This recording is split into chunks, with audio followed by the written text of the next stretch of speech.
Bir şey anlayın ki, müştərilər sizin videolarınıza baxıb sizdən məhsul almırlar. Çünki nə qədər maraqlı video çəksəz belə, yəni maraqlı video ilə məhsul satmaq olmur ümumiyyətcə. Yalnız güvən artdıqca sizdən məhsul alacaqlar. Güvəni də bir yolla artırmaq olar. İnsanlar sizi tanımalıdır. Amma siz hər gün məhsul haqqında danışırsınızsa, ancaq məhsul çəkirsinizsə və özünüz haqqında heç bir informasiya vermirsinizsə, bu zaman insanlar sizə güvənmir və güvənmədiyi insandan da məhsul almaq istəmir. Ona görə nə satırsınızsa satın, nə işlə məşğul olursunuzsa olun.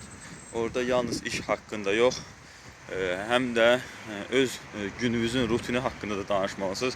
Və o gününüzün rutini haqqında danışdığınızda və yaxud öz fikirləriniz haqqında danışdığınızda, belə deyim, izləyicilər sizi yavaş-yavaş başlayır tanımağa və tanıdıqca hər halda eyni məhsul 10 nəfər satsa, yəni tanıdığı adamdan almaq daha belə özünü rahat hiss edir də, yəni tanıdığı adamdan alacaq.